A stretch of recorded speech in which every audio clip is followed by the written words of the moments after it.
Welcome back. We are on episode 2 of our new series, Discovering the Gospel of Luke. And just as a way of giving some introduction to the series, I was really trying to come up with a way to help us understand why we're doing what we're doing. Yeah. And I found these 2 little videos by John Mark Comer, who is the author of the book that we used for one of our series last year. And he talks about the 6 influences of how we become who we are. Right. And just quickly, they are habits, which is our routines, how we spend our time. 2, our relationships, who we spend our time with. Yep. Your mom always told you become like your friends or whatever. The stories we tell ourselves, so that's how we process what we believe. So stories help us make sense of the world, and that's why we enjoy movies and books, and it's actually how advertising works. Sure. Because they try and tell us a story. Your life will be better if you drive our car. Mm-hmm. And it's look how wonderful. Oh man, I wish I could remember what it was. Now that I said it, there was some commercial I was watching this week which told some absolutely wonderful story, and at the end they tack on what they're selling, and I'm like, that doesn't even fit the story. No, and they're always driving on a nice lush green forest, or driving on a boat with never snow. Well, exactly. Very lush. The next one is the environment. That's where we live sort of geographically, or maybe our birth family. Those would fit into, it's not necessarily the specific environment, but and those are sort of the 4 elements of the things that we do. But there's also what happens to us. So there's time. Right. So over time, particularly habits can have a cumulative effect. Sure. So it's hard to break a habit. And 2, experience. So there's different major life changes that can have a huge effect on who we become. So it could be a marriage, the death of a family member, moving to a different city or country, sickness, all of those things.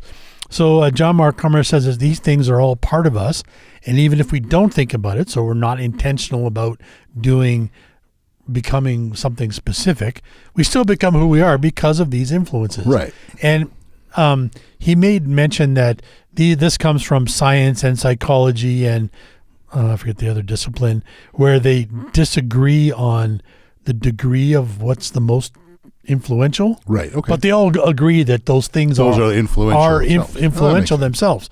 So the good news that he said was that is that we can be intentional about the things we do. So 1, we can cultivate new habits to replace ones we don't like doom scrolling. We can choose who we spend our time with. We can choose to listen to different stories. This one's a little more vague, and it probably only means something to followers of Jesus, but he suggests that as followers of Jesus, because we have the Holy Spirit in us, that is an influence on our environment, because now we're relying on God's Spirit to influence our actions. Right. And then, so and there's actually 2 little videos that his team put together, and I will link those in the show notes.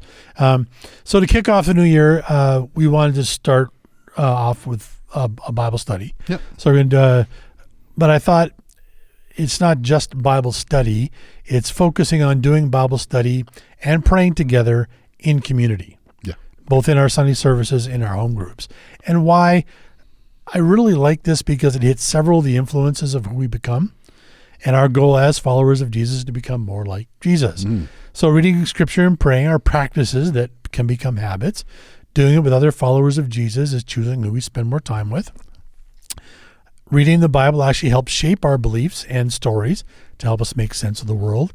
And finally, just simply asking the Holy Spirit to guide us as we read hits the environment influence, which again helps us become more mature in our faith. And we spent some time last year in 2 different series, Thriving in Community and Spiritual Practices, where we learned the different things that help us or cause maturity in our faith.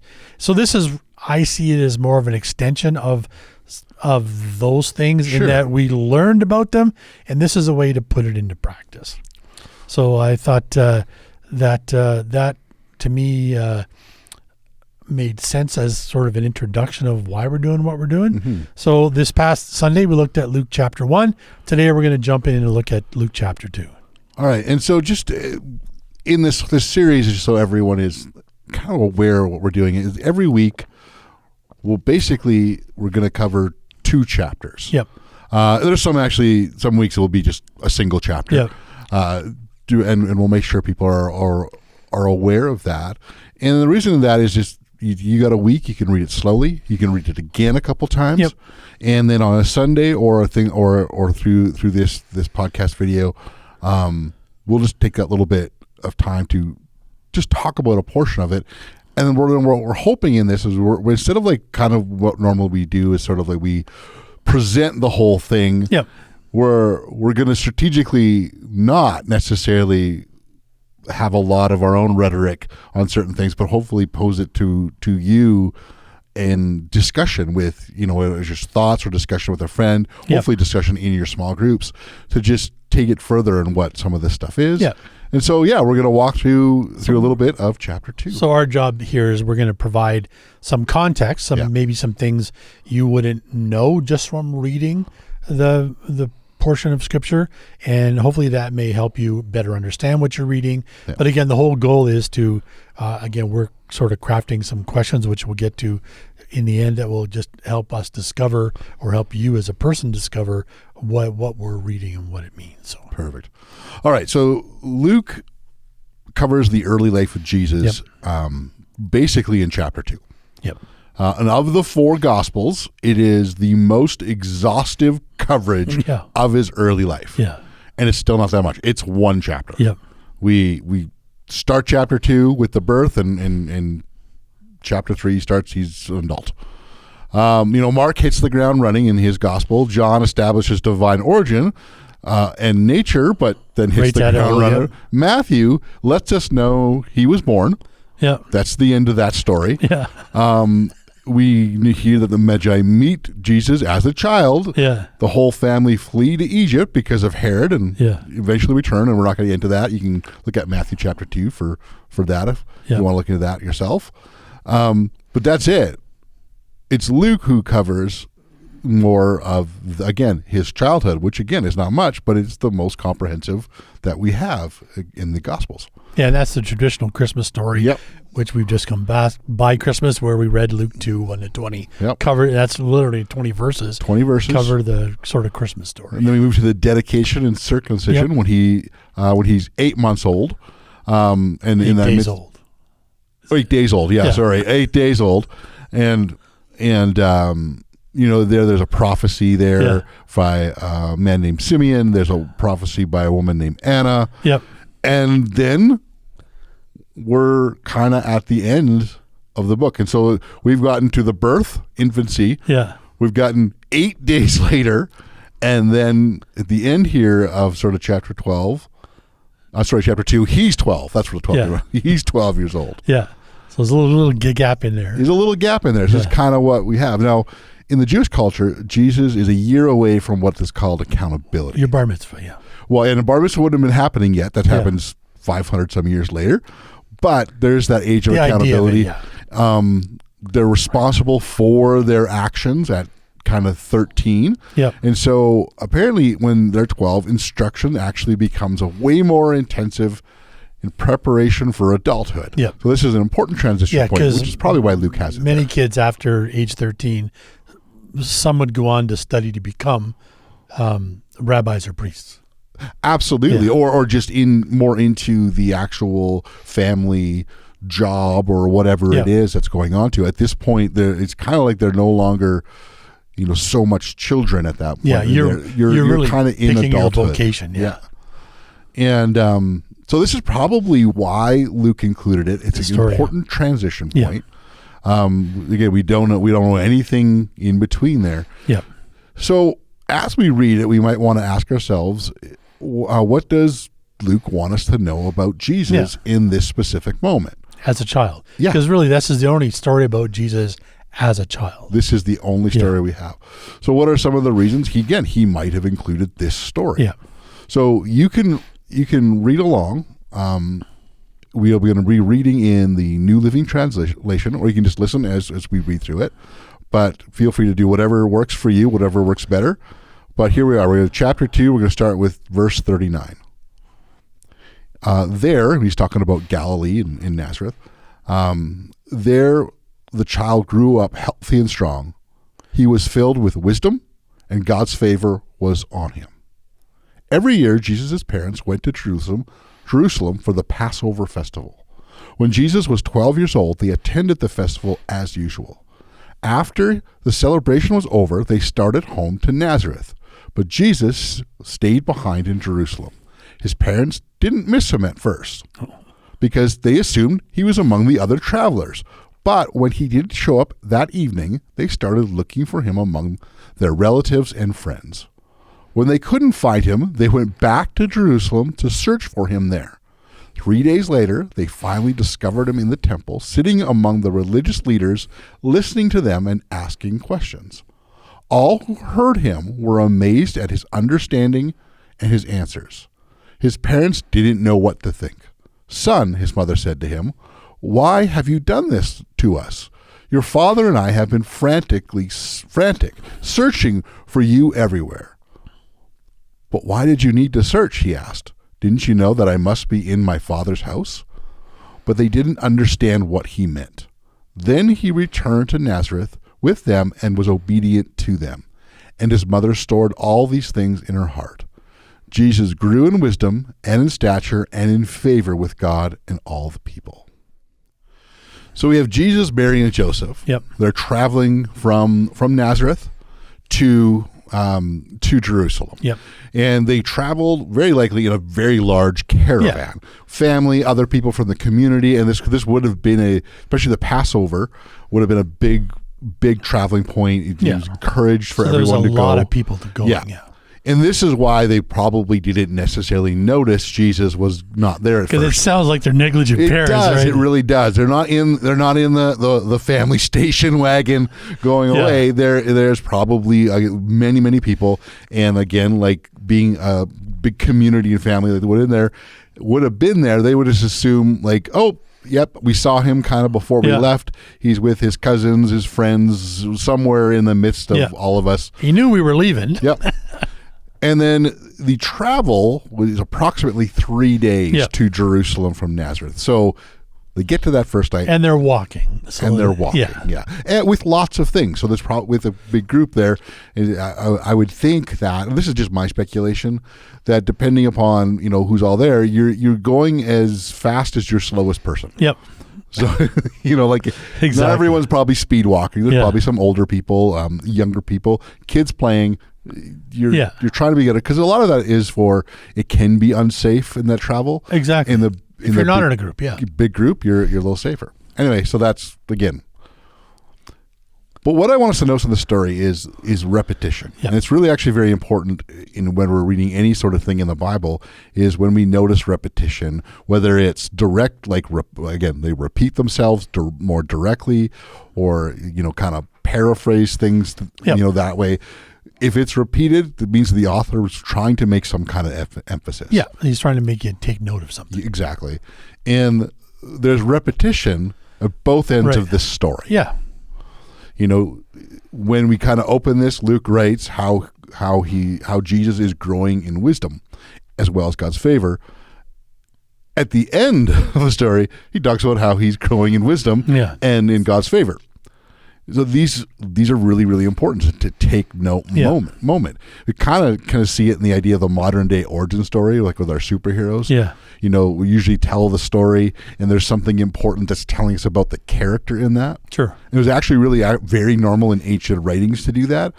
Tell a childhood story or stories that speak of who they will become, and we can see that in evidences about, say, Alexander the Great. Yeah. Stories that highlighted certain attributes. Yeah. And those authors were really, again, saw that as important as that moment of like, oh, look, we saw that happening right here. And in adulthood, more of that happening. We probably see that in modern day biographies too.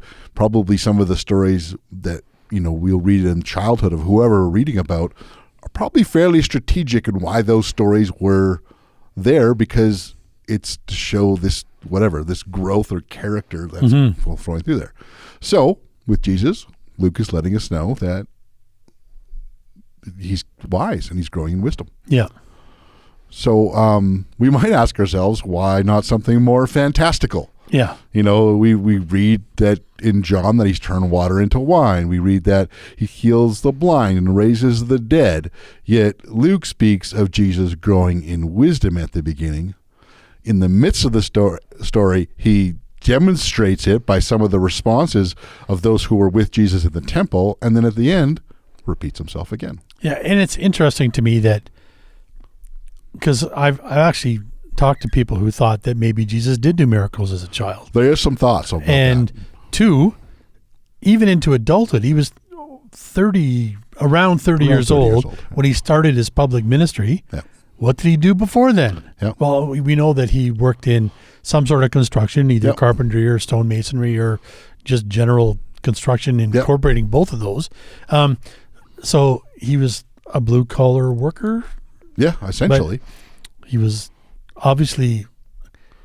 It's interesting that he has the favor of God and people, because we see that even when Jesus starts his ministry, that people generally like him. Yeah. That even people who are not known to be religious people like to be with Jesus and eat with him. So there's that favor of God on him that gives him favor with people. So I think that we can see even from the earliest childhood here. And that we don't know if there was miracles or anything else, but there isn't any mention of it. So it likely isn't a factor at this stage of his life. No, it doesn't. Enough where Luke doesn't seem to think it's necessary to talk about, but this one seems he needs to say. Yeah, which is really interesting. So it is important to know, because as we read on, we are through Luke, we're probably going to notice and witness Jesus' wisdom. Yeah. So here's a question, really important as we're reading through stuff like that. What kind of questions can come to our mind, and then trying to answer them. So here's a question we might ask, especially with the idea of Luke. Why might Luke want us to know that an important virtue of Jesus is wisdom? Mm-hmm. And then, as we sort of maybe take some time to think through that, you might want to just sort of add this idea: what is a story that shows Jesus' wisdom that's been impactful or memorable to you? Mm-hmm.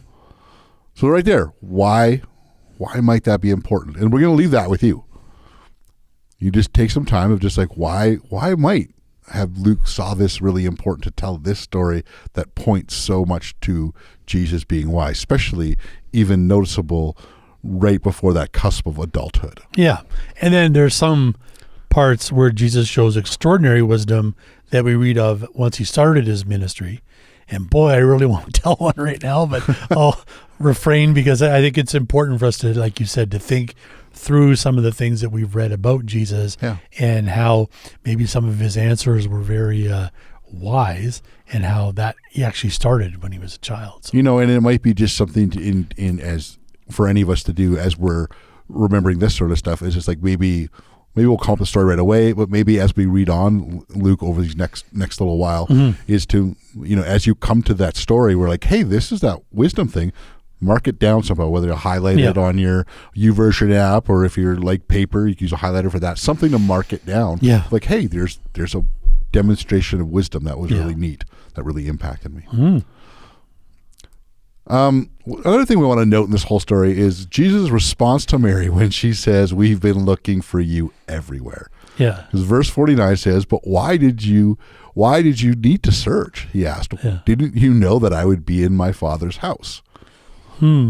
Obviously not. Well, and this is kind of interesting here. Luke writes that Mary and Joseph didn't understand what he meant by that. That's a great question for us, and that's going to lead us to this next question. Yeah. What might we think Jesus meant in verse 49? It's good to take some time to speculate. Okay, he's saying that. And what's really great, and I encourage, if this is your bent, go look at a few commentaries, because I'll tell you right, there are some different thoughts. Yeah. There's some commentaries where like, hey, there's a lot of speculation on this, and there's some, they'll have 3 or 4 thoughts or ideas. Yeah. So definitely spend some time to just think, hey, what might Jesus have meant that even kind of stumped his parents in that moment? So take a moment, do some discussion. We're not going to even speculate ourselves here again on that. We'll leave that for you. But what we want to bring us back to is just sort of like the setup of practice as we read through Luke, and that's applying this general question. Now, we have sort of used this kind of question before, as we've talked about this, and this is essentially saying, what is this saying about Jesus? What in this portion of Luke is Luke trying to say about Jesus? Yeah. What is it telling us? So if we look at verse 49, and let's read that again. But why did you need to search? He asked. Didn't you know that I must be in my Father's house? Mm-hmm. So we're not even going to take that time again. We're leaving that to you. What did he mean? But what is something that we can glean from this as sort of what's something telling us about Jesus here? Mm-hmm. And for me, in this, I don't know to what degree. I don't even know how. But Jesus seems to have kind of some sort of awareness of who he is, what he's supposed to do, and obviously his connection to God. And I think that's kind of a wild thing to think that, because I think I've heard that said before. When did Jesus find out? When did he know all this stuff? Like, obviously, this stuff we even heard, as we read through the Christmas story. That is a question people quite often pose. Yeah. And at the end of the day, it doesn't necessarily answer that question. All I can sit there is it seems that Luke might have, some of the reason he included this was, again, I don't know what the degree or exactly how, but by this time in his life, he seemed to have some understanding of what he was supposed to do and his connection to God. And who he was, yeah. Which is, just thought popped into my mind, is that his parents were supposed to know who he was. Yep. They had both been visited by angels. Yep. Who told them who he was. Yep. But now 12 years later, he seemed like such and again, I'm just surmising this, like such an ordinary kid that this surprised them. Yeah. And that they couldn't actually figure out his response. Yeah. And I'm like, it's I think last week I talked about the same idea when Zechariah is in the temple and he gets visited by an angel and he gets a message from God, from an angel, that he's going to have a son. He's like, I can't have a son. I'm too old.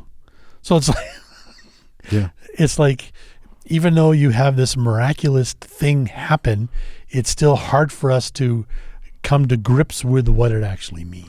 Well, and I think there can be a certain amount of maybe, I'm going to say reassurance for us, because I think sometimes, I know I've felt this way, and maybe you have too, where you just wish you had that thing from God, word from God to that for life or something like that. And here we have stories of they did.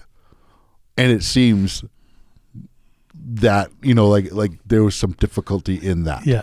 Doubt in that. Yeah. Or as you said, like as you just sort of mentioned with Mary and Joseph, they had that visitation of an angel, and yet when Jesus is like basically saying, "Yeah, I got it," I figured it. I think at least I'm starting to figure this out. They're like, oh, I don't really understand what's going on here. Yeah. And so like sometimes that reassurance that we need, it still says, well, we might kind of forget or hey, need more reassurance or stuff like that. So I think that's an important thing. Like Luke is sharing this revelation, this idea that Jesus seems to have some sort of understanding at age 12 of who he is and his connection to God. Mm-hmm. This is actually the first time Jesus speaks in Luke. Yep. And it's just, again, pointing to that he seems to have some sort of understanding. And what I really like that it continues on is right after that, after Jesus shares that with his parents, it says that Luke writes that he went with his parents and that he was obedient to them. Mm-hmm. And that might lead me to, I think the last question we'll have in this whole thing is what might that say about Jesus' character and what can we learn from that?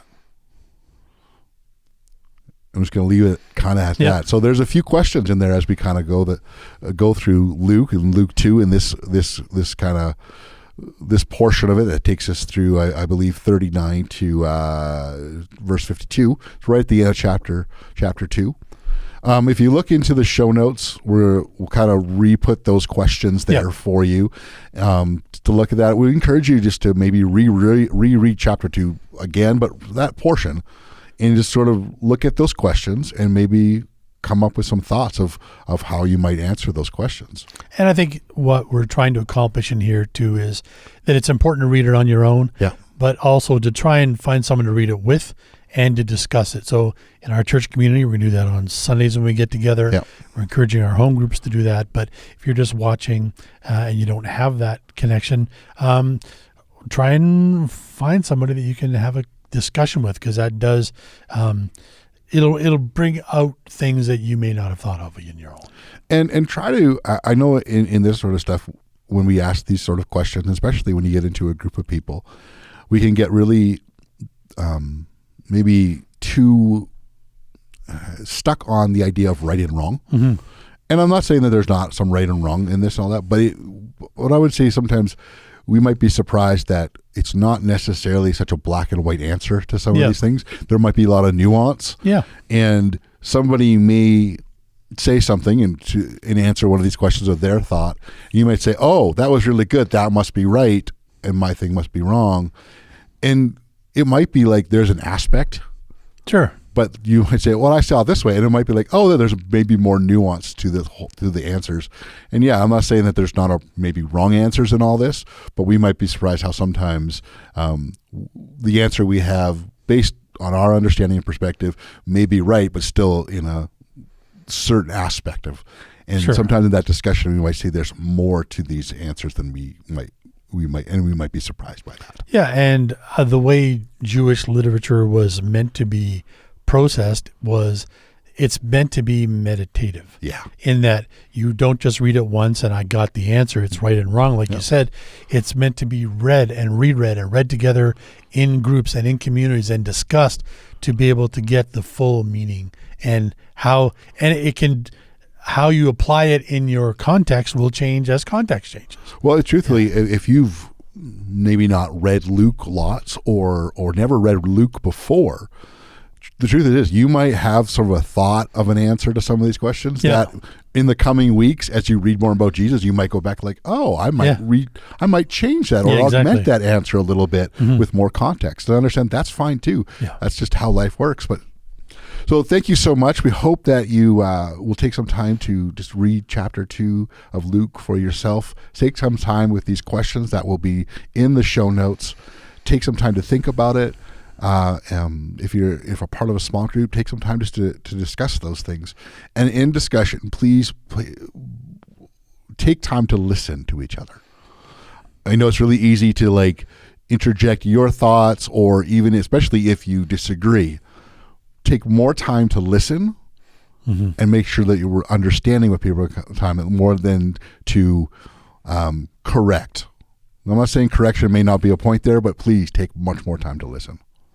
Thank you for joining us. Please like and subscribe, and we'll see you next time.